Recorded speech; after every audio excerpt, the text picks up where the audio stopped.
Welcome back to Full Time, everyone. Welcome back to AFTV. Arsenal have got their first win of the Premier League season on the opening weekend of the Premier League season. I think deep down that's all we can ask to a degree. It's a solid performance and 3 points.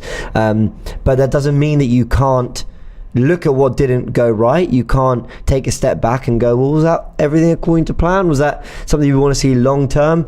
It was a test and a tinker and a tweak in some ways. What did we learn from it? And I think that's the main part of the discussion. I've been at it on Twitter. Some people aren't happy with the fact that I wasn't the most relaxed at the end of the day. And that's called being a football fan. But the thing is, we are also here, win, lose or draw. Sometimes we win and we look at what went right and what went wrong. Sometimes we lose, but sometimes there's positives and context to take out of that. And I think today, ultimately, Turkish is just all about the 3 points to a degree. Yeah, I mean that's what it's all about, really. 3 points, that's what it comes down to. I mean, you can give me 38 shit performances, but 38 wins all day long, So performances are something that we take a lot from, because especially at the start of the season, after a season that we had last year, I myself thought we'd roll over Nottingham Forest. So if I do focus on the performance per se, then there's a lot more maybe negatives to talk about. But if we talk about the result off the back of Man City getting 3 points in our first game of the season, and Martinelli and Saka both playing a big part in both goals. I said in my fan cam, we watched Man City dispatch of Burnley comfortably yesterday, and Haaland picks up where he left off. Today, Saka and Martinelli, in my opinion, picked up where they left off, and that's important too. So focusing on that, some positives to take, focus on the performance, a lot to be left to the imagination, I'd say. So if we're talking about performance and then it lines up with what we were saying about the starting 11 and the sort of tweaks and changes that we saw, are we in a better place having tried something and got the 3 points anyway? Or are we better off going with what we know, smashing Forest 4-0 and getting on with our lives? Can't really tell. Yeah. You can go smash Forest and then put in a poor performance next week, and then, you don't take much from the smashing of Forest. Mm-hmm. You can go like we did, well, not go, but you can welcome Forest today like we did and have a nervy end to the game at 2-1 and still go on and win your next 3 games prior to the international break. And all people will be looking at then is 4 wins out of 4, 12 points on the board, more so than individual performances. Yeah, I completely agree. I think the thing is as well, the performance wasn't bad. Let's stress that. No one's sitting here going, we played badly today. There were moments where I was, as Laurie used the word purring, I was purring over some of the football, because I actually think in possession, retaining the ball, winning the ball high up the pitch, I actually think we did okay in all those areas. Yeah. What we were lacking was cutting edge and finesse and ruthlessness in the final third. Rice could have had 3 goals today. Maybe could have had 1.5. Could have scored. And he did pretty well with 2 of the efforts, and one was sort of kicked into the ground, but he looked a bit of a threat. Saka and Martinelli, I never felt we got them near enough to goal across the 90, even though they kind of played a big part in the 2 goals we scored. Eddie Nketiah got all this supply around him: Havertz, Ødegaard, Saka, Martinelli, Rice and Partey sitting. He took really the one chance he got. Other than that, there wasn't too much. Yeah. And there were moments across the first half was better than the second half in terms of like that second half of the first half. I felt we really started to put the pressure on them, but second half was just going through the motions. And the thing is, we're in the Premier, this might be true of any league to be fair, but in the Premier League we know a lot of clubs have talented players. They brought on a Man United loanee, Elanga, Awoniyi, who we talked about being a threat, helped them stay up, scored against us last year, and they have a moment, they score. It didn't take a lot. They actually didn't do anything other than that. Yeah, essentially, yeah. That's why I wasn't too worried, even though some might say it's a nervy end. I didn't think we'd concede again. Okay. We could have, and they were posing a much bigger threat when our knee came on, especially after they scored their goal. But I didn't, worry too much. Obviously, there was that chance that was offside. That at the moment when it was dropping. At that time, I don't know whether it's offside or not. That moment, there was heart in mouth. But then Ramsdale makes a save. The flag goes up for offside, and from there it is what it is. Like I said, we can't focus too much on performance now. There was quite a few self-made changes in there that maybe people can question, but at the same time, I think modern day managers, modern day philosophies, fluidity is high in the priority list, and I wouldn't be surprised, in fact we're going to see a lot more of this season. Players playing in positions that we didn't think those players would or should be playing. I mean, this is what I love about the comment section. Thank you all for joining us. Thank you for tuning into the stream.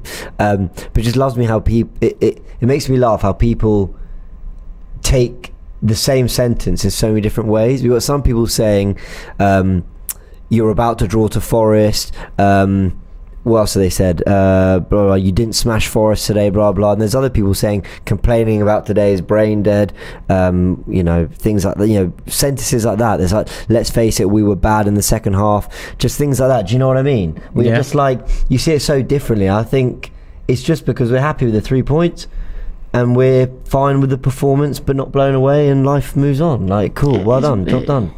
3 points is really all that matters right now, and that's exactly what we got. So I expect an improved performance against Palace away from home. One thing that really left me disappointed was conceding the goal. I'll be honest about that. Yeah, that is the biggest frustration. 2-0 looks slightly more like, job done. 2-0, nice. Yeah, and that's what it is, especially at the start of the season. I think you said it looks like, and a lot of people might say, who cares what it looks like? And we just said 3 points is all that matters. Yes, but I think you can send a message at the start of the season to other clubs, to other fan bases, and I think a clean sheet and a comfortable win would have sent a more worrying message to the ops than the way we won this game today. Does it matter much? It might not. Yeah. Well, I mean, we'll find out. We've already got Saeed on Twitter saying Arsenal didn't look all that, and you're going to get some of that. Aren't you? But the reality is just picking up the 3 points, and I think today, having seen Arteta go with a few different things and a different look to the 11 and all that, I'm just happy we kind of came out with 3 points and we saw things that were somewhat encouraging. We also have to remember, and I'm going to do a lot more of this on AFTV this season, because I think we do forget this. There is an opposition who have their own 11 players, who have their own manager, who are also trying things, and they've come out with their own plan and they tried to frustrate us, and for a lot of the game they did. For most of it, we looked fine and we overcame most of those hurdles. You're right, it's that goal at the end that from our corner. Do you know what I mean? Yeah. You almost feel like we're more susceptible to concede when we look like scoring. Because when actually we drop into a shape, we get men back really quickly. Yeah, so my attention's been diverted because a lot of people in the chat are saying the audio's not working. I see a few people saying it's fine, but I see a lot more people saying the audio is not working or it's not sounding great. I don't know if production have noticed this yet. I don't know if production are paying attention, but hopefully something's happening behind the scenes. People, they're all for having a drink, enjoying the 3 points. We'll get that sorted. No, thanks for mentioning that, Turkish. Debuts quickly. Okay, Timber goes off injured. He looked okay, but Declan Rice, I like Declan Rice today. Yeah, I like Declan Rice too. I think he won the ball back well. He posed a threat in the attacking third. I mean, you mentioned it. He had 3 efforts. I think the last one, the volley, was probably his clearest of the lot, but it was a volley as well. He didn't hit it clean enough. He still forced Turner into a save, and he hit the post, and he had another shot in the first half too. And I think it was a great mix of what I expect to see from Declan Rice week in, week out. Someone who's got the energy to run the midfield both with and without the ball. Someone who with the ball can transition both through passing and both through running with the ball himself. Someone who defensively puts his heart and soul on the line. More than a couple of times I've seen him running back and getting to the blind side of the player on the ball and winning the ball back.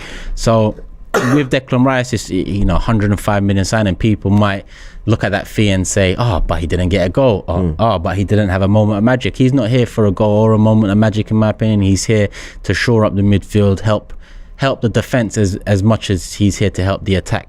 And I think that's key, because the amount of goals we conceded last year, I'm really looking at both Rice and Timber additions to help ease the amount of goals we conceded. I completely agree. Thomas King says, great win, but I'm worried about Timber's injury. I think we all are. I mean, in the sense that we're concerned and we hope he's all right. Abdullah says, not the best display, but job done. No panic, still adjusting to changes. No Jesus, no Zinchenko. Kai shouldn't have started. Rice looked good. We learn, we move.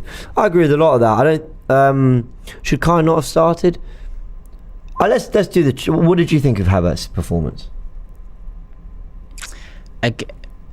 Again, I mean, it wasn't great, and this ain't me expecting a great performance from him. What I look at more is when he gets, it's a confidence thing. We talked about it on the watch along. I think firstly he's quite short of confidence. I think when he picks up the ball, his first touch is always, or tended to always be, a safe touch, more so than him taking the ball, turning on it and attacking the final third. And I think that's got a lot to do with confidence, because a few times he's taken the ball, taking a safe touch when there's no one behind him, and essentially if his first touch was more progressive, we could have been, 3-on-3 or 4-on-3 and in an attacking phase. So I think the confidence hopefully will come with more support from the fan base and with more support from Arteta and getting used to the way things are around here.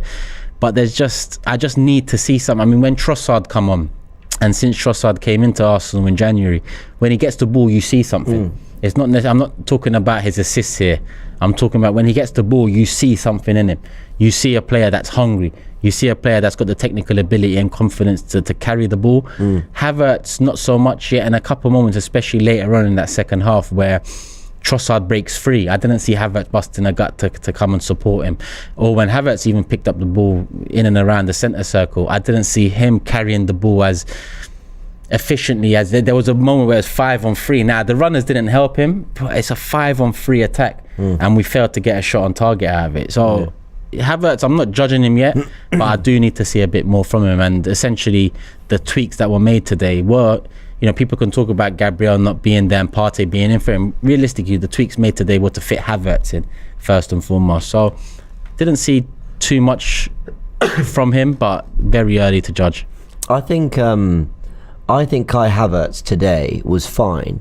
I did a player rating, it's coming out on the website very soon. And I gave him a 3 out of 5, which is good. It's fine, And the reason I say that is because I think he did almost the subconscious things well. The running off the ball, picking up spaces, working hard, the things that I think come naturally to him, and are the reason why Arteta likes him, and he talks about his intelligence and his movement and all that. I felt on the ball, I agree, it's and it's not a lack of quality or ability, it is confidence. You're right. He's not playing like that kid who wants to have a storming debut and prove everyone. He's playing like that kid who's let me just I don't know why I keep saying kid, but he's not just let me just get through it. Let me just do the safe things, do what I'm asked, and I don't mind that to a degree, because he'll grow out, he'll grow and blossom, hopefully, is what we want. But he did some nice things. I thought his running off the ball at times was really good. I do think he worked hard, and I don't think that comes naturally to him. We talked about his kind of body language when he's going into tackles.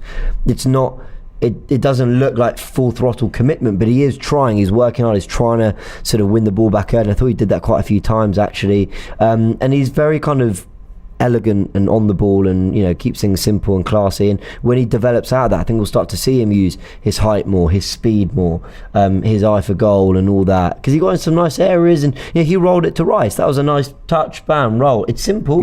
We executed it well. I think there's a player there, and Arteta is going to slowly try and get what he can out of him, I think. Yeah, I mean, listen, hopefully he gets the confidence, because I do think a lot of it is down to that, in terms of being able to see the true Kai Havertz. Whether the true Kai Havertz is good enough, that's another question. But right now, I haven't seen him trying to be the Kai Havertz of before Chelsea. I'm seeing him be very safe, and confidence has. I mean, look, mental characteristics. You look at a Timber or a Rice. They've come in and they want to be the man. And I don't mean that by their flashy and their, their chest is out. What I mean is Declan Rice comes in, and as soon as he comes in pre-season, you can see him instructing others around him, talking, being part of the team in that sense. Timber comes in, he wants the ball all the time. These are players that are coming in and wanting to be more than just a part of the furniture. Whereas Havertz so far has come in, and because of that lack of confidence, I think hasn't really, stuck his head out the sandpit, or wherever the saying is. I think he's still trying to go under the radar, when in reality the price tag and the role that he's coming in for, there's no under the radar. You're on the radar very much, front line and centre. I agree. Chris goes, so we paid 65 million for someone who's not confident. Chris, it's called development. It's called we've just seen let me say something about Havertz's price tag. Okay, 65 million is a lot, I agree, and there should be a lot of expectations, but we're seeing midfielders go for 100 million. One good season, one very good season in the Premier League, 100 million Caicedo. 107 million, 115 million, sorry, Caicedo. 107 million, whatever it was for Enzo. The prices are astonishing. Now, if Havertz develops into the player Arteta must believe he's going to be, he becomes another £100 million player. Yeah. Because that's just the nature of the market. So let's just, relax a little bit on that and be patient. He doesn't have to be the answer. We've seen that. He started up front. It would have been Jesus the other day. He doesn't have to be the answer, but we give him time and we see. What else have we got? We've got some super chats coming about Havertz, and we'll move this on to other players. Ash says, Eddie and Kai are both low-touch footballers who specialise in movement. I wouldn't play both together, so Trossard in for one of those two next. I sort of get what he means. Not as involved, but has an impact. Yeah. I think that's more true of Havertz than Eddie. Yep. But and I think Eddie wants a lot of touches. He's just he's a poacher. Yeah, because he's not as comfortable in possession, for sure. He hasn't got that technical ability, has he, Eddie? Not to the level of others, but he's also just knows where to find pockets for a goal. He knows how to get in the right positions. NAU says Havertz needs time to settle in the floating role. Have you managed to get rid of this cough?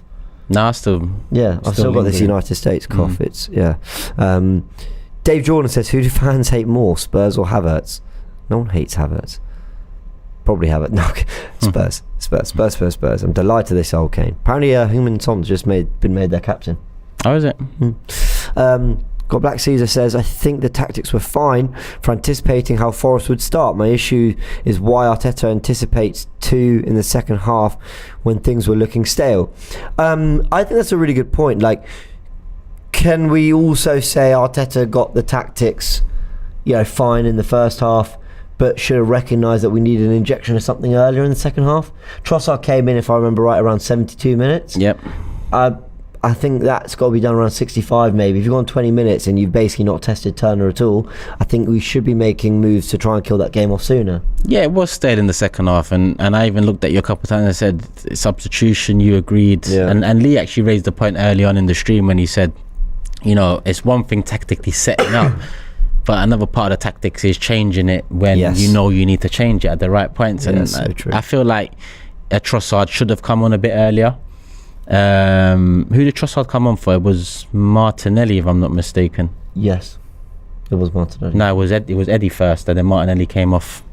Yes. Eddie came off for Trossard, Martinelli come off for Gabriel. I think it was the right change to make, just a bit too late in the game. But at the same time, when Trossard did come on, it's not like we was under the cosh, and it's not like he changed the game at that point too. So yes, I think timing is key, but at the same time, it is what it is. We got the 3 points, so I'm not gonna dwell too much on Havertz, Eddie, the substitution and the timing of them. I'm just more focused on Palace next Monday now. Yeah, I agree. And watching all the Premier League football we're going to watch throughout the rest of today, and then next weekend before Palace comes up again. So look, Arsenal got the win 2-1. We're going to hear from all of you now on Fans. Remember to download the AFTV Plus app. You can get it on Google Play Store, on the App Store, whatever it be, and you can have your say here on AFTV with us right now. We're talking about Martinelli and Saka because we just want to appreciate how lucky we are to have 2 of the best wingers in the world. 2 of the best wingers in the world. Yeah, not the 2 best, but 2 of the. No, 2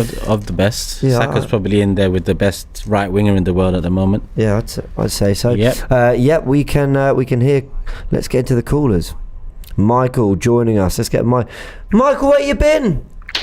I've been around, just not on the air. How you guys doing? Can you hear me? Nothing's coming through for us. Oh, come on, hear me. Production will get on it right now. But we haven't seen Michael from Boston in ages, and now he's back with a big smile on his face. I'm ready. back. I can hear he's saying, "I'm back." Let us know, Joe and the team, what is happening there. In the meantime, I'm just going to take you through the Premier League scores at is it half time? It was half time. Brighton are 1-0 up against Luton. Every other fixture is 0-0 at the moment. Brighton are 1-0 up. Solly March, their first game without. Can you hear me? without Caicedo, and of course we've got the Caicedo derby tomorrow. We've just dropped Michael out. Apologies for that. Going to wait and see if we can find out what the issue is there. Other games going on: Everton 0-0 with Fulham at the moment, Bournemouth, West Ham 0-0, and Sheffield United versus Palace. Not a lot of goals being scored in the Premier League at the moment. No, it's an edgy first game week. I actually thought City's performance was a little bit more edgy than people were almost admit. I know they went 1 up early. I think that's what what eliminated the edge. And then Haaland just lashes one in. It's 2-0, 2 for Haaland, and you're thinking, oh, cool, they're just flying here. But I actually thought at 1-0, Burnley had quite a few openings and moments where I thought City are looking a bit sloppy here. But that's just the nature of having a ruthless striker and a ruthless team that have been there and done it. The games are kicking off now for the second half. And I did go for Bournemouth as my surprise package, in the end. Oh yeah, not you did. On the show I was a bit... Yeah, you changed your mind, but then on the...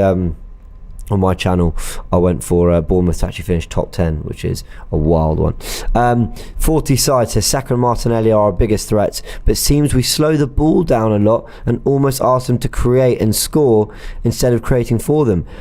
I think that's a great point. Mm-hmm. I see a lot of creative responsibility on them as well as finishing responsibility. Yeah, that is a fair point, That is a fair point. The midfield, our midfield is not really built to create the chances for them. Our midfield is built to get the ball to them. Yeah, that's actually a very good point, because now I think about it and I look back at the last 12 months, 18 months, you are right.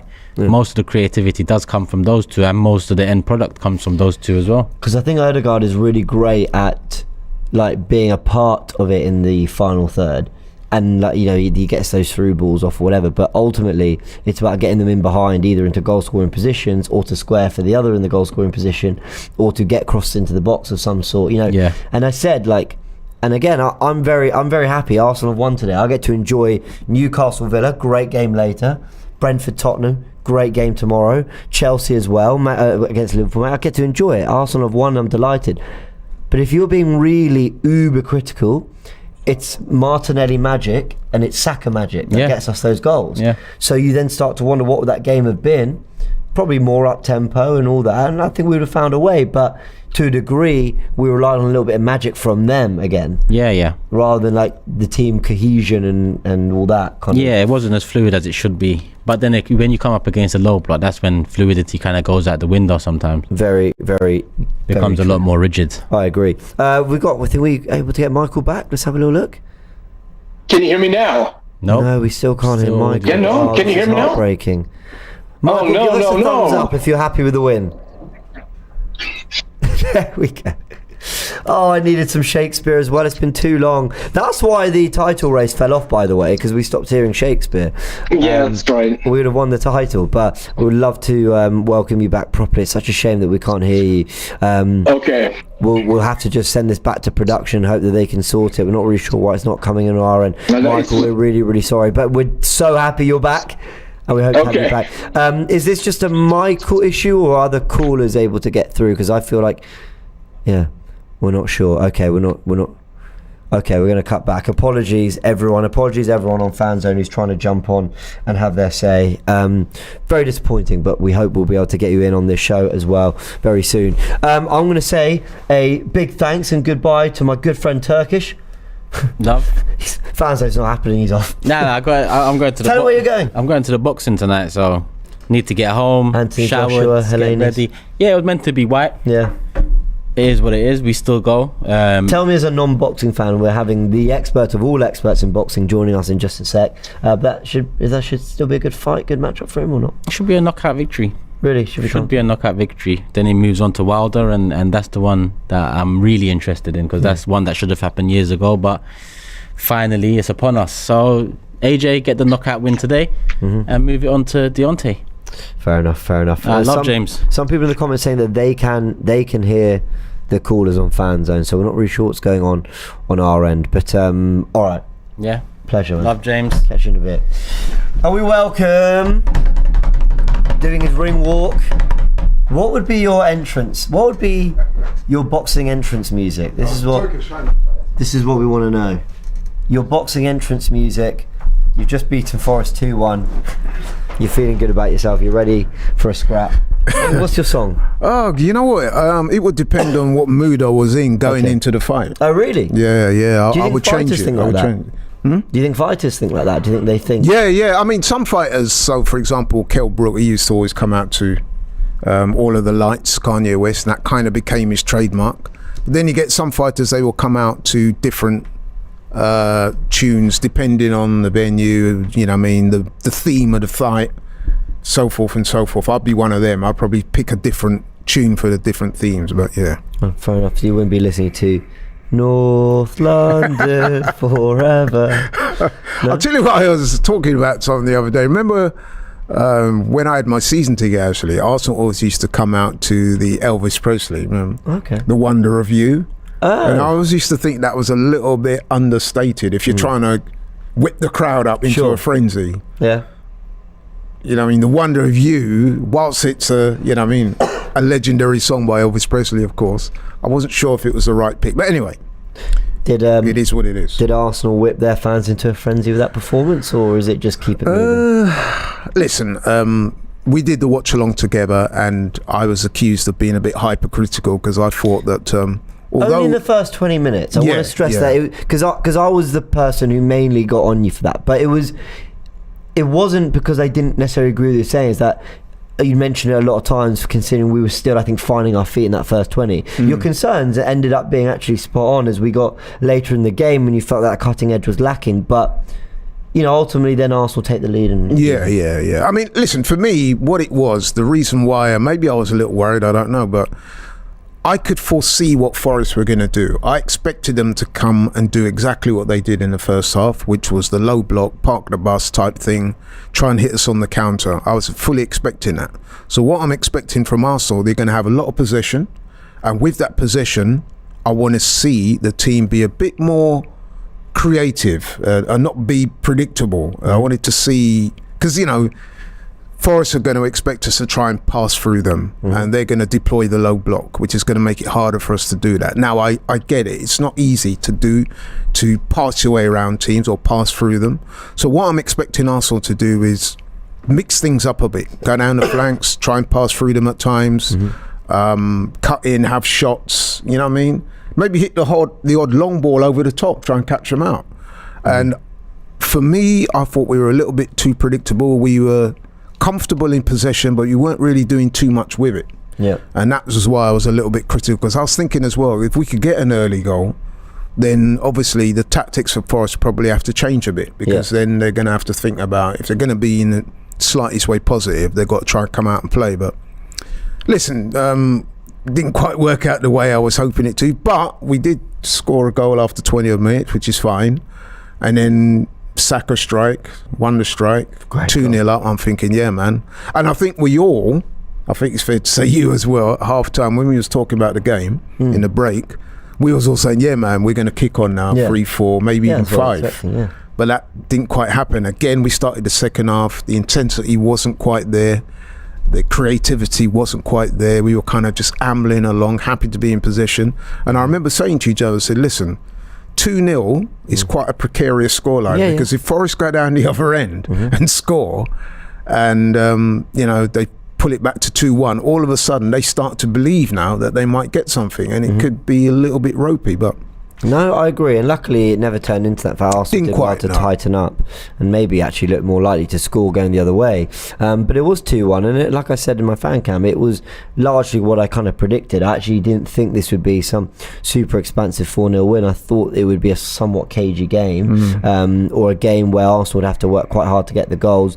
I predicted, like I described it as a cagey 3-1, ended up being a cagey 2-1. I predicted 3-0, so I got it wrong, obviously. But what I would say, though, if I was a Forest fan, and I did say this before, I was surprised they didn't start with a win me up front, because you remember when they beat us at their place, he caused us all manner of problems, and he is a big, strong, quick, and he does have skill. I agree. Former Liverpool player. His hold-up was fantastic. And immediately he came on, you saw that he caused us problems, and of course he scored their goal, and he had another couple of good moments. I wonder whether the Gabriel sub wasn't just to get an extra player on. in the defence and revert to type, but I think also to have another 6'3". Hey, you know what? That is a good shout. Maybe it was. I think, if that is indeed the case, then that was probably good thinking on the manager's part. Yeah, I think so. West Ham were 1-0 up at Bournemouth, nearly an hour played, and 56 minutes gone as Palace are 1-0 up at Sheffield United. Everton 0, Fulham 0. Great. Palace, of course, our opponents next week. Yeah, great to have some Premier League football. In fact, we can get a little insight into their 11. They've got Edouard leading the line, Schlupp, Eze, and Ayew in there. Decore, Lerma. You know, it's still a team that's got talent. The likes of Decore, Lerma, who came from. I think Elise's out though, isn't he? I was about to say Lerma was at Bournemouth. Was he at Bournemouth? He was at Bournemouth. Yeah, he was. Ward, Anderson, Gahey. Yeah, good team. They're 1-0 up. And of course, we're playing them next week as well. I wouldn't mind betting that's going to be a very difficult game next week. What, Palace? Yeah. Yeah. Monday night, Selhurst, all that. Yeah, it can be a bit of a cauldron when they get it right at their place. Obviously, there's no Saha, so they'll miss him. I think Elise's out as well, isn't he? As I'm hearing. I think he could be on his way. I don't think he's playing in this game. I just read the 11. I think I said Ayew was out on the. Yeah, I think. Yeah, at least they could be on his way to Chelsea. Eze playing. Eze's playing in the 10. Eze's a very good player. Yeah. Let's talk about how special Martinelli and Saka are. This is really what I wanted to chat to the callers about, and of course, if we can get this back working, we absolutely will. We're so lucky to have Havertz and Martinelli. Turkish and I had an interesting discussion on how they're sort of more. They're creators as well as finishers. They have so much. Did you say Havertz and Martinelli or Saka and Martinelli? I meant, if I said Havertz, I meant Saka. So right, apologies. Okay. Saka and Martinelli have come in for a combined 6 million. You know, that's the outlay on the two of them. Amazing. And all 6 of it was on Martinelli. HLM product in Saka. We are so lucky because those two, and actually I'm going to say something maybe a little crazy here. I actually think they were even at their best today. No, they weren't. No. I thought Saka gave the ball away sloppily quite a few times. I thought Martinelli, it wasn't like relentless attack after attack after attack, but I think that between the two of them, they were just our best threats. Yeah, both of them had what I call sublime moments that special players have, you know what I mean? Because a lot of good players will have good moments. Yeah. But special players will have those special moments that when they do. You saw that with Martinelli, the assist for the goal. With Eddie's goal. That I don't know, how do you describe that? With the little back heel as well, and it's a skill you're taught when you're 6 years old and you're like walking with the ball up and down a line, just sort of practicing that movement. What's it called? It's not called the Maradona, is it? I can't remember. They used to associate a player's name with. I haven't looked at all that in years, but the Martinelli it was an unbelievable bit of skill. It was so much so that some people were saying in the comments, "Did he mean it?" That's how good it was. Totally meant it. You know, it reminds me of when Bergkamp did that little turn, and you had all these people who don't really know that much about football, or Bergkamp saying, "I didn't mean that." Of course he did. Same thing today. It's the way, and then Eddie was quite sharp as well too. Yeah. And I was shouting square it. I'll be honest, I thought the square was on and the deflection might have helped, but he just, when he's in and around goal, he wants to get the shot away. Yeah, man. He had another moment where I actually didn't think the shot was on. I remember when I think Odegaard had the ball and Eddie was he wanted the through ball in behind, but he was miles offside. And if he'd stayed onside, maybe there's a cutback. But I actually like that we've got a player in the squad in Eddie that his mentality is goal, score, just get me in position. If I see goal, I'm hitting it. And that's great. Let's try. I was really pleased for Eddie because I was in the minority of fans who wanted him to start today. Yeah, you did. So, you did. You were. Absolutely true. Right, so here we go. Let's see if we can hear the callers now. Is it going to be Michael from Boston? Can you hear me? Oh my God, we can hear you. Now we can't see you. You can hear me. Excellent. Wonderful. We can hear you, but we can't see you. We've got a screen here, and we can see you. There we are. Okay. A round of applause for the return of Michael. Good to be back. It is great to have you back, Michael. Where have you been? I don't know. Just life gets in the way. I understand. But I'm back. You're back, and it's great to have you back, Michael. I don't understand. Go ahead. No, take it away. I don't understand why Trossard's not starting. I mean, I don't think Havertz played badly, but when you're talking about dealing with the low block, you're talking about we need creativity. We need someone who's going to create chaos in the area, and you're describing what Trossard does. I agree. And I don't want to save it for the last 12 minutes of the game. Yeah. I completely agree as the headphones go missing. I completely agree with you. And look, today we won and cool. I can't help but feel that Trossard, he just links it all in that final third. Whether it's off the left or up top or wherever, I just feel like with him, he gets the best out of Saka and Martinelli. Because he can pull wide and they can dart in. I just feel like there's a better flexibility to that front three. Arteta knows this because he went with that front three for a lot of the end of last season. But yeah, today he was clearly trying something else that involves Havertz more in midfield and Eddie leading the line.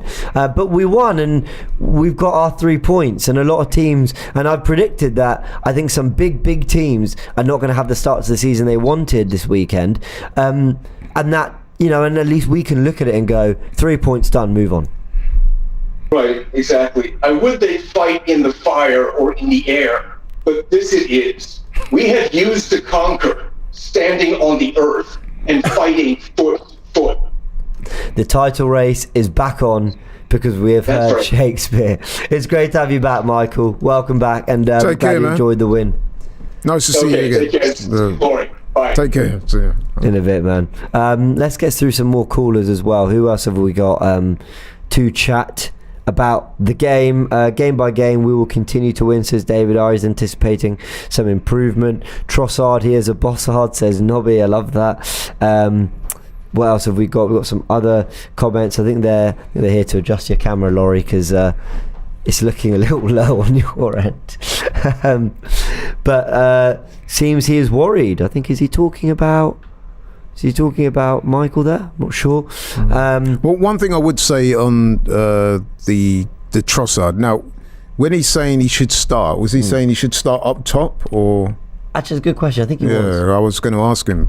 Listen, I was one of those who thought Eddie should start, and the reasons I gave for that is that I just think that with Eddie's physical attributes, I think that will give us a bit more in terms of leading the line than a Trossard would. Although I readily accept that Trossard is a more technically gifted player. So yeah, that was my rationale behind Eddie starting, and I think Eddie starting was vindicated. He played well, he got a goal, but also I think that, listen, football, the modern game is a squad game. Yeah. And we all knew that Trossard was going to feature at some point, which he did. And when he did come on, he did well. Yeah, he did do well. Let's hear from Javi, who, of course, we saw out there in the United States, in New Jersey, did his fan camp, and now here to give us his thoughts as well. Javi, welcome. Hey, guys. Good to see you again. Laurie, nice seeing you again, man. And you, man. How you doing? Great to see you again, man. It's flown by since the pre-season. I know it was 3 weeks ago or whatever, but here we are. Premier League's back. Yeah, man, it is back, and it's kind of crazy. And funnily enough, I'm actually going to go out to LA next week, so that whole thing kind of did not work out for me. But yeah, man, it's good. It's exciting to be back. Those first couple of minutes, it was nice to just remember how much I love Arsenal and how much I would love watching these guys. So it was good. Really good to be back. Yeah, I completely agree. I felt a little bit like that. Today I was probably a little bit giddy, with some of the football. And yeah, maybe overall it wasn't our best. I thought there were some nice moments in there. I think what I did like, though, was just being back, Emirates crowd, sunny August day, and we picked up 3 points. But he went with something different tactically, Javi, and I want to know what you make of that, because the debate is stick to what you know, slap them 4-0, get on with it. And then the other is, well, hold on, we're trying to evolve as a team. And there's growing pains. So where do you sit on it all? I like the flexibility. It's really not that different to what we usually do.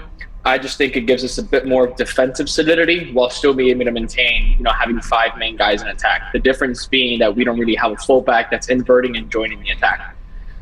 We saw, Guardiola really utilize that similar system, last year. And I think that's something that we're probably going to have to utilize in Champions League and against the big teams like a City or a Liverpool, who are going to give us much more trouble defensively. And whether or not it was best to be using that today, I think that in preseason, we were only able to try that against United, and it didn't really work apart from those first 20 minutes. So you have to try it eventually, and maybe at home against Nottingham Forest, getting the players comfortable with it. it's what we needed to do. So I'm all for it. It's going to take some time, but I think that when Zinni plays in this team, you're going to see the more traditional 2-3-5 that we've been used to. So I think ebbs and flows. I agree. I think when Zinni's in, you're going to see that cutting edge, like through the lines and all that come. I think we lacked that a little bit today. Did it look to you like a 3-4-3 diamond in that second half? Like, I saw Partey very much at the base, Rice and Odegaard either side, and then Havertz playing off Eddie. So we saw even a second tactical tweak in that game to what we saw in the first half. Arteta's really just trying to give clubs different problems. Yeah, Rice, as we saw, was drifting more towards, that wide line, sort of close to Martinelli. So that was kind of interesting to see. But funnily enough, the 3-4-3 diamond was actually employed by Cruyff in the early 90s, and that's how Barcelona and probably Mikel grew up playing. That's why Piqué wore the number 3 shirt, because the 3 was the middle center back in their setup. So it is something that he grew up with, and it is something that he is familiar with, the 3-4-3 diamond. Usually utilized when you play against a 4-4-2, you're able to have numerical superiority, and you have 3 defenders who can target the 2 strikers. That way, if one wins that individual duel, you don't have somebody running in on a 1v1. You still have that extra cover, but you get that extra man in midfield. But if we could touch on one thing, James, apart from the tactics, is what Laurie was touching on in those first 20 minutes, because I think it's important that we identify the difference between a slow start versus a lethargic start regarding tempo that we saw in the second half. I wasn't worried, and I understand where Laurie was coming from, but I don't look at a slow tempo. I look at the intensity of these players, and those are 2 very different things. Because when we lost the ball, the intensity to recover it shows that the players are on it. So then all it takes is that half a second, run, that little exploitation of space, and then boom, you unlock it, and we saw that. But in the second half, that intensity wasn't there. The intensity to want to go and recover the ball, it wasn't there. And so then you just have this lethargic and very slow approach towards the game, and then you see the other team just sort of, raises in confidence, and they come for you. And even though we walked away from all 3 points, I sort of left somewhat disappointed, because it seems like it's that same ugly habit that we saw last season of going 2-0 up and then sort of, dropping our intensity. And this title can really come down to goal difference. This is something that these players, for whatever reason, don't really seem to understand. This is a league title that could very well come down to goal difference. So the fact that they don't have that killer instinct, it annoys me. And I know it's only the first game of the season, but come on. It's actually a great point having it's a good about point. intensity in that first half. A lot of people have made a lot of what Pep did to Haaland at half time. Some people said it was for show. I personally don't think so. Or if it maybe a little bit might have been for show, but I think that is a manager enforcing standards at his club, and I think that you are right. I think we did drop off a little bit in the second half. The intensity did drop. And as I was saying to James, you're 2-0 up, but if, and it did happen, Forest get a goal fairly late in the game, all of a sudden, they're believing that they've got half a chance of getting something out of the game.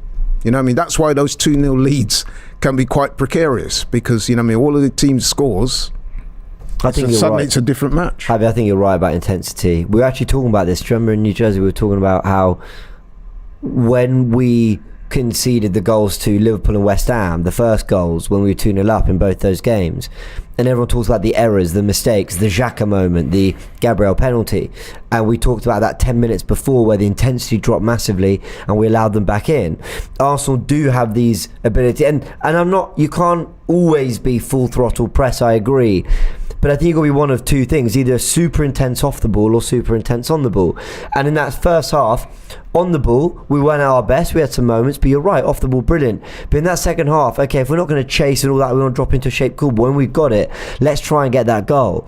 We've talked about Havertz a little bit, not driving into space when it was there. We talked about sometimes we did get in and around the penalty area, not making something happen from it. So Arsenal's second half was just a little bit like, we should be fine. And they were fine, but that won't cut it against Palace on Monday night. That unfortunately the Premier League doesn't allow that, across more games.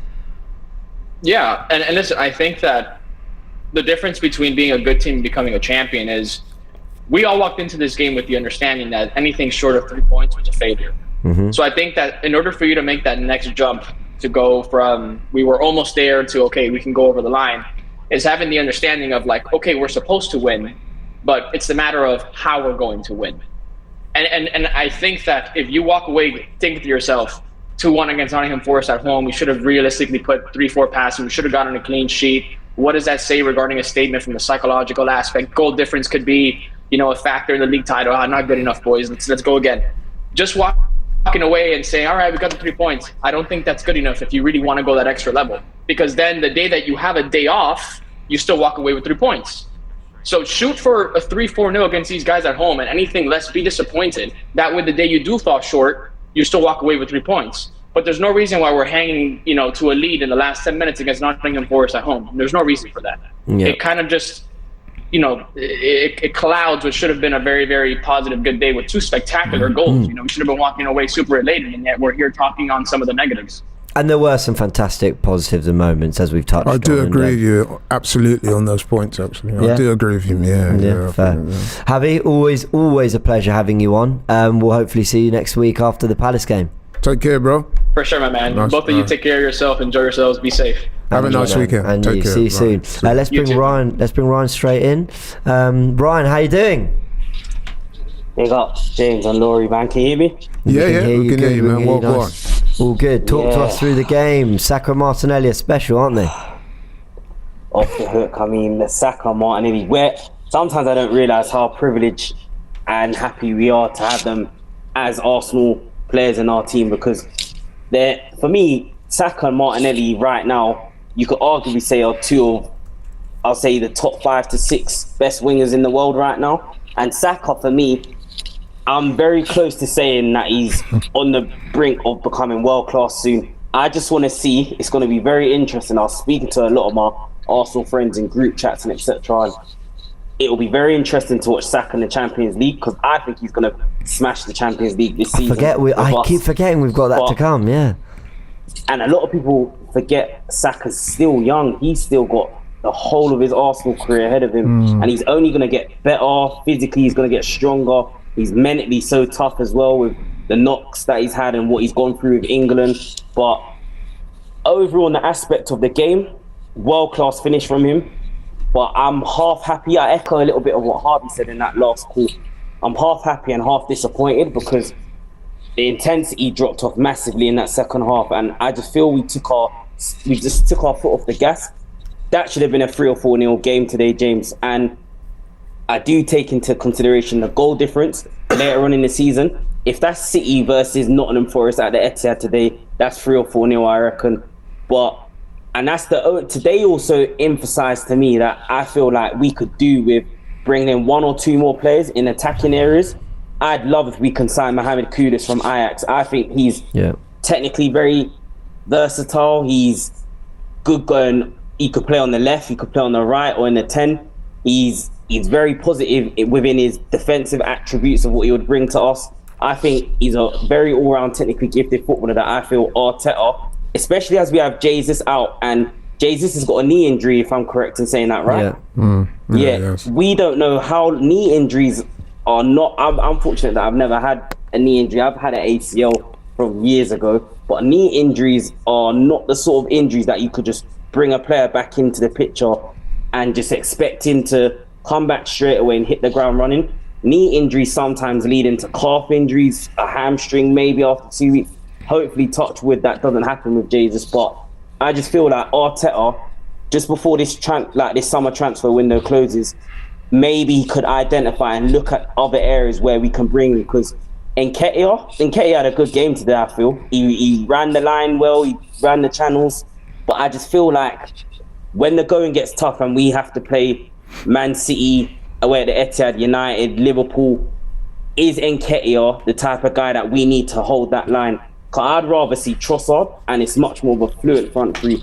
I just wanted to see what you lot thought from that point of view. I think we've got loads of options with the front three. I mean, what do you think? What's our best front three when everyone's fit, Laurie?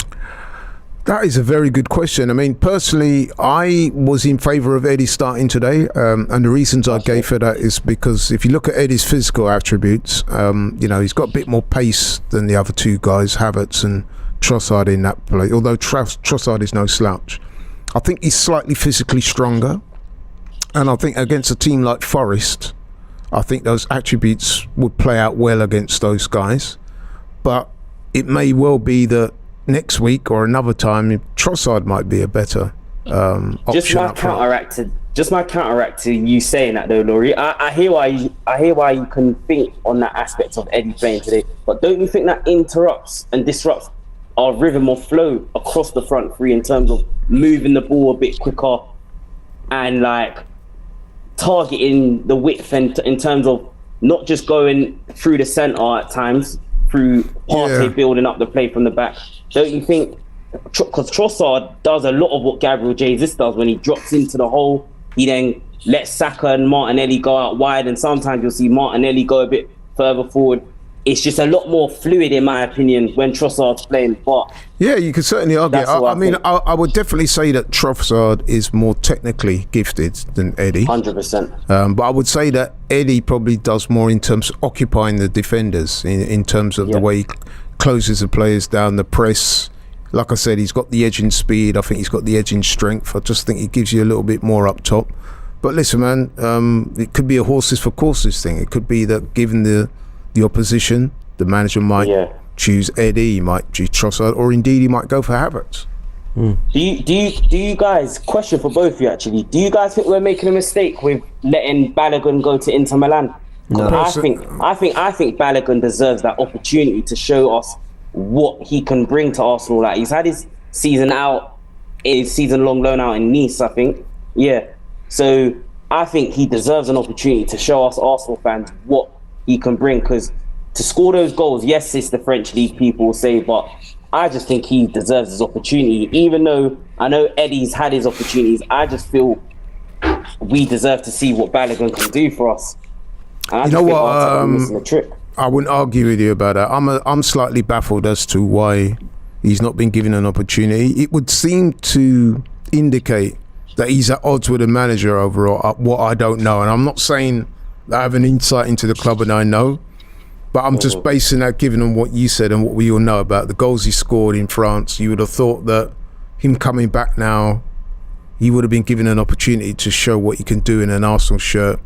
That hasn't happened. Something is a little awry there, and it looks like he's going to be on his way, which is a shame.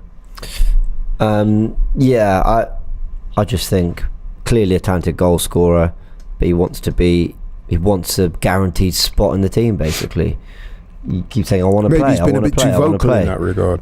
Okay, cool. Well, we'll find you somewhere where you're definitely going to play, because you're not definitely going to play here. That's just today we had no idea whether it was going to be Eddie, Havertz or Trossard, and I think if you asked all of us on the panel before the 11 was announced, I think all of us would have had Eddie as third in our list. But not just of what we want, but likeliness.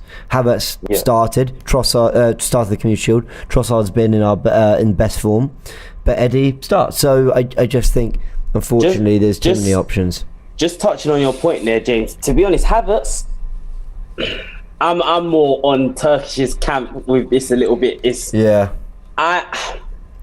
I'd say he had a decent game. I wouldn't go as far to say anything more than decent. He done what he was supposed to do today. Like, he held the ball up. He brought players into play from time to time. But this signing that just baffled me. Like, I work at Chelsea, and I saw like the first 3 seasons that he's had at Chelsea. And I didn't know you worked at Chelsea. What did you do at Chelsea? What did you, if you don't mind me asking? I do security. Oh, right. No, I do security. Yeah. Okay. Interesting. And it's one of those ones for Havertz. I just don't see how he fits into this Arsenal 11. Like, when everyone's fit, he's not better than Saka, Martinelli, and Jesus. And for me, Trossard should be the first in line for him. But maybe time will come. In time, maybe he might prove us Arsenal fans wrong. Well, hopefully, and I hope he does. Yeah. Hopefully in time he will. I just hope we can get the balance right with him, because listen, who are we to question Arteta at the end of the day? So that's the thing. That's the thing. Ryan, thanks so much for joining us, man. We appreciate it. We're going to get Ben in now. Take care. Thanks a lot. No worries, man. Have a good one, man. Thanks for joining us again. Okay. We've got a super chat here from Samir. Says that 65 million of Kai Havertz is a waste of money, in my opinion. He's not happy either. Let's get Ben in to discuss the game. Ben, how you doing? I'm good. Happy with the win? Yeah, I'm happy with the win. I think we nearly let the game run away with us in the second half, so good job we held on to the end. Yeah, he tried something different today, Arteta, but do we just have to accept that we're not going to be 100%? And maybe what happened last season slightly skewed the way we look at this season a little bit? Yeah, we like, bear in mind it's only the beginning of the season, so we've still got time to improve and get better and know how we're going to be all season. So we're still there early. Yeah, I completely agree. Who's your man of the match, by the way? Because I thought there were a few contenders. Oh, Saka with that goal, it has to be. Yeah, well, for the goal alone. Yeah, the goal alone, that was just too much. And he made some few dribbling past players. I like Saka too much. That goal was world class. I'm not saying he's world class, but that goal, and he is producing world class moments, isn't he? Like, he is doing things that make you go, wow, he's special. Because Arsenal, yeah, they were 1-0 up, but they weren't that comfortable in terms of having the game secured, and he went, right, let me just make this 2-0 and just get it all wrapped up. And that could have been nervy without that moment. So fair play to him. He's wearing the number 7. I mean, I don't know, any predictions for how many goals he'll get? Because Turkish was saying 15 to 20, I think he was. I think he will get 15 to 20 this season. I think, and he'll get a few, like 10 assists at least this season as well. So yeah, he'll get a really good season. Laurie, how many goals and assists for Saka in the league? Let's keep it to the league. Goals and assists, yeah, I think you're looking upwards of 15. I would call what, just Premier League. Do you think he could hit 20 goals and assists? Let's see what he did last season. Yeah, sorry, last season he did 25 goals and assists. Yeah. So, listen, man. I mean, if he stays fit, he's going to do similar numbers, if not more. In my view. He did 25 goals and assists. I know Sane's got to that. I know Ronaldo's got to that. If we just remind everyone of exactly what his Premier League numbers were last season. Here we are. 14 goals, 11 assists. That's 25. Can he crack can he get to the 18 goal mark? You know, can he add 4 in there? And listen, can he add a couple more assists? Let's be honest, he's only getting better, isn't he? He's at that age where he's only going to improve. Better, so yeah, I would say that. I mean, he got off to a great start today. An unbelievable start. Sublime moment. And listen, if we can keep him fit, he's on for those numbers again, in my opinion. Ben, you got 14 goals. What's the target this year?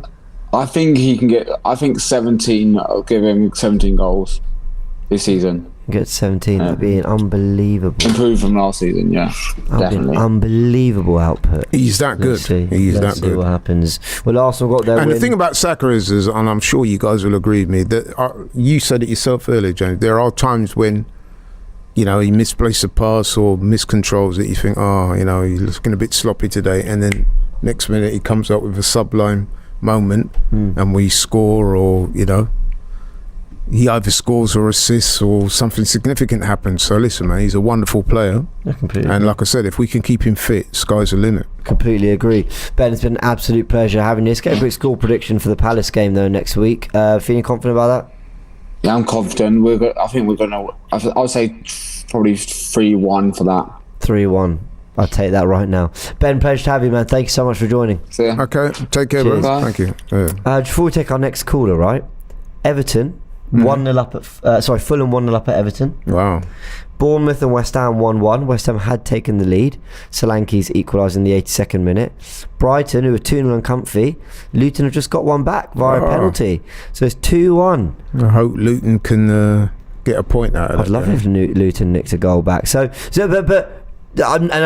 know Arsenal, Brighton, and different levels of spend and whatever, but Brighton were one of the best teams in the league last season. Was superb. They're playing newly promoted Luton, 2-0 up, and then you concede a goal. And now what are we saying here? We're going, that could get a bit nervy for them, couldn't it? So there can't be too long left in that game, okay? No, they're hitting about the last 10 minutes, obviously, with all this ridiculous time. I'm hoping against hope that Luton can get a point there. Let's see what happens. As long as Eddie plays, Havertz will have to play. When he drops, Kai can occupy that space. When Martinelli goes central, Eddie or Kai occupy the wing. There's a good point by Shreyas there. In fact, I need to write some stuff down for Tactical Insight, because you're all giving me good thoughts. But what I would say is, Trossard can do that.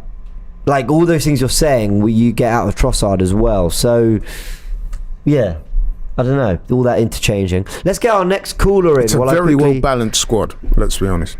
We've got Caesar joining us. Welcome, Caesar. How are you doing? As I rudely write notes that I don't want to forget for Tactical Insight. Caesar, give us your thoughts on the game and the win. Hi, James. Hi, Laurie. Hi, how you doing? I'm feeling really good about the win. I think, obviously it got shaky there at the end. But when I look back on it and when I hear Turkish's commentary, I really question why I was so shaky. Obviously, it's the fact that there was a goal. But at the same time, it's not like we had shaky defenders on the pitch at that time. So in hindsight, I probably should have felt a little bit more secure about our chances of ultimately running away with the win. Yeah, I agree. By the way, it's 3-1 Brighton. So I was just making the point. It could get a little nervy. No, they've just gone and done what we should have done. 2-1. Exactly. Don't worry, we'll put the third in and we'll put it to bed. But I actually agree with you, Caesar, that actually Arsenal are going to be looked at as having not defended great because they conceded that goal and it was 2-1 and all that. Actually, we limited them to 2 chances all game. The one in the first kind of 5-10 minutes and the goal, and that's it. And then on another day we maybe get that third that I think we'd probably done enough to get. So it's funny how football, we won, but fine margins, eh? Yeah, I was more concerned with that opportunity we got with, I think it was Havertz running through on goal. I don't remember if it was 4 or 5 attackers that were running on each side of him. And that was more concerning to me, the fact that we didn't put that away, than the fact that we had conceded the goal earlier. Yeah, I agree. Really makes me question why we're not being as clinical as we should be. And ruthless. Because then we can make the game 3-1 and we're relaxing those last couple minutes. Yeah. Although that being said, Forest had the best chance of the first half and they didn't take it. Remember the through ball over the top? They did have the best chance. Yeah, so who knows? If they'd have taken that, it could possibly have been a slightly different game. But yeah, I mean, overall, we should have won by more. You're 2-0 up. You're expecting to, once you've established your dominance, which we did, you're expecting to kick on. We didn't quite do that in the second half, and then we conceded that late goal and you're thinking, God, you got to be careful here. But then, like James says, even after then, they didn't really have too many chances to get back in even terms. So we were deserved winners, but we weren't wholly impressive, if I'm being Caesar, honest. we won. I want to say that I don't think we've blown anyone away today, but I wouldn't say that we were not that impressive because for 78 minutes of that game, I didn't think Forest could touch the ball. No. It was just us, pass. If we don't concede that goal, it's seen as a passing clinic. We just passed our way to full time. Unfortunately, you can see that goal starts to look a little bit shaky, but there were things to like. I just felt cutting edge was missing. That's kind of all. And I felt Arsenal should have done more to try and get that cutting edge was missing, but if I'm being honest, I think we did drop our intensity a little bit in the second half. I agree with that. I agree. But Caesar, we won. We've got the 3 points. We started well. It's the first game of the season, and very few teams are going to start off really, really well. That's normally what happens with teams. Most teams, anyway. Takes you a while for everything to click into gear. But listen, as you said, first game of the season at home, you win, you move on from there. Next week is another tough test, but one that we're more than capable of, handling on the day.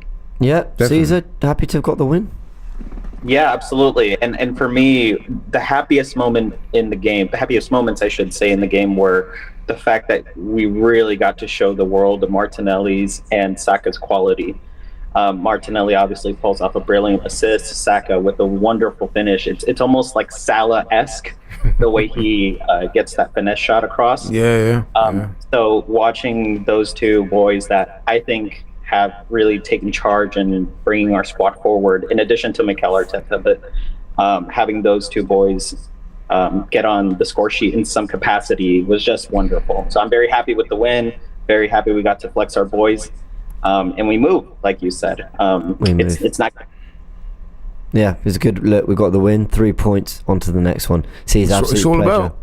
Thank you for chatting to us. Thank you. See you soon. Remember, you can all join us via the AFTV Plus app. Download the app and come join us on FANZONE. Who's our next caller? We have Vic next. Vic, how you doing? Can Vic hear us? Vic, hello. Hey guys. Hey, how you doing? Actually, I think I think there are some technical difficulties. Actually, I can't really hear you guys, so I think you just move on to the next person now. Sorry. Oh, okay. No worries, Vic. Thank you for joining us, man. You seem to be okay. Yeah, I think it's the delay. I think it's taking too long coming through. Yeah. Oh, that's a shame. Maybe we can get Vic back. That'd be good. Who's our other caller? Let's get Deanie in. Let's speak to Deanie all summer. How you doing, Deanie? Deanie. Good, James. I'm good, Laurie. How are you lot been? Yeah, I'm alright, man. How are you? I hope you lot summer's been good. Yeah. Good to see you again. Good to see you, man. Been good. 2-1 win. Well, and I was there today. It was my first opening game at the Emirates. Nice. So yeah, I'm very, very happy about that. And you know, I'm going to say this every time I've been to the Emirates. I've been there 5 times. We've won every time. So Well, just keep turning up then. You need to get a season ticket. Cecil will get his prediction. But I mean, in terms of the game, we started off first game of the season, it's not going to be all guns blazing yet, because we're not 10 games in, we ain't built up that momentum yet, so we can't expect much. But we were steady, we controlled much of the game. Martinelli was brilliant today. He was probably my man of the day. Yeah. That first half, he was just absolutely scintillating. Skills, nutmegs, everything. The assist for Eddie, it was brilliant. Even before Saka scored, I said to my friend, I said, I dare you, Saka, and he put it top corner. I was like, fair enough. Say no more. So, all good. To be honest, overall, I'm happy. I feel like Kai Havertz was a bit shy Havertz today, but I don't say that. I just say that as banter, because I feel like there was sometimes his hold-up play was good. But I feel like there were times he could have played Martinelli in on the left sometimes, and I feel like as the season goes on, he will start getting used to how we really play. Obviously, there's only so much you can do in pre-season. It's the 10 games, the 15 games, the 20 games that you get to where you're going to see the best of him. And I feel like, don't worry about the price tag. Don't worry about the price tag. No one's talking about Declan Rice's price tag today. He had a good game today as well. He did. Scored today as well on his debut as well. Yeah. A couple He could times. have absolutely scored on his debut. Yeah, he did well. So I just Sorry, go on. No, well, you know what Havertz did in that game? There was a moment where Ødegaard, I think it was Saka, played a through ball to Eddie, but it was slightly overhit. You know the one where he nearly got to in the keeper? But the reason Saka attacked that space is because Havertz has made a darting run before that, and it's opened it up. And that is really good movement that has nearly resulted in a chance/goal. But the thoughts will always be on Saka's run and pass and Eddie's run and nearly getting there. And that's kind of the shame for Kai Havertz. I think he did a lot of, literally just before he did what I'm about to explain, I said, I think his movement's impressive though, and then he's the one that runs beyond, and then it's the clip ball over the top and he squares it for Eddie. His movement is good. He's very good at picking out pockets and moving and manipulating space and opposition runners and all that, but we just need to see a little bit more purpose on the ball. Yeah, absolutely. And sometimes that's all it is as well. Sometimes it's not necessarily going past 2-3 players. Sometimes it's literally just shifting your body, dragging out a player so another player can go in and attack that space. So right now I'm calm. It was a bit sad to see Timber go off with his injury. Yeah. It was a bit sad to see him go off with his injury. And we're hoping that's not long term. Yeah, it was a shame, wasn't it? Because of course we got the injury to Jesus as well, so we don't want to be piling up injuries. Because I'm expecting this season to be very tight, nip and tuck. So and injuries will obviously affect the way the season goes. So if we can keep the injuries down, it increases our chances of winning the title. And I think we got a very good chance of winning the title this year. Yeah, Didi, I want your thoughts on that. You feeling we can do it? I'm feeling we can do it, but it's definitely game week 1. Let's just get some wins under our belt and go from there, because Champions League is back. We want to go for everything. At the end of the day, we're in everything. We want to go for everything, and I feel like we have a squad that can compete for all trophies this season. We'll see what else we can do before the transfer window ends as well, and see how else we can improve and still move players out and see what the squad looks like when we get to September 1st. But I feel like we can really go for it this season. Is Man City our second this season? We have to be top. It can't be any other team. Completely. I mean, it's absolutely. Completely agree. Deanie, fantastic. I think anyone that finishes above Man City will win the title. I agree. So, Deanie, much love. Thank you for joining us. Take care. Really appreciate it. Thanks. I hope glad you enjoyed the game. Catch you in a bit. See you soon. I did. I bet you did. I don't blame you at all. We had this final super chat from 40 side says, watch along had a poll, Saka versus Martinelli. We love them both, but who do you prefer? I think Saka is a finisher, but love Marte work rate and energy. I'd love them both. I think, you know what, in thinking about it, I think although they're both very, very good players, they do have slightly different traits. So with Martinelli, I would describe him as, well, first of all, they're both very skillful. I think Martinelli's slightly more explosive, isn't he? Yeah. And a bit more dynamic. With Saka, he's got a bit more guile and skill. But the two of them together, I was saying it on the watch along, you have those guys on either wing, and that has got to be one of the most impressive combinations in the Premier League, without a doubt. To have Martinelli on one flank, Saka on the other. That is a nightmare for pretty much all the defenders in the Premier League. So I agree. We should just feel blessed to have them both. And as we're coming to the end of this stream and the end of our live thoughts, big thank you to everyone who joined us on FANZONE. Big up yourself. You download the AFTV Plus app, it is free. You sign up to FANZONE, it is free, and you can join us here on AFTV. Fan cams are on their way out. Ours are out already, and there is more to come. The games around the grounds as we enter those dreaded 97, 98 minutes and all that. Bournemouth have drawn with West Ham 1-1, so they share the points on the opening day. Everton 0, Fulham 1 in the 96th. Brighton 3-1 up against Luton in the 97th. Apparently Luton shouldn't have been given that pen, but okay. Palace are 1-0 up as we go into deep into added time against Sheffield United. Other games, Newcastle Villa, great game at 5:30 later today. Very interested to see how those two teams are shaping up. Brentford Tottenham tomorrow, Chelsea Liverpool tomorrow, Man United Wolves on Monday night, and then next weekend we do it all again. Premier League's here, 38 games, 37 to go. Let's do it. We started with one. Well done, Laurie. Well done, Arsenal. Well done, all of you. Big thanks, and let's keep it moving.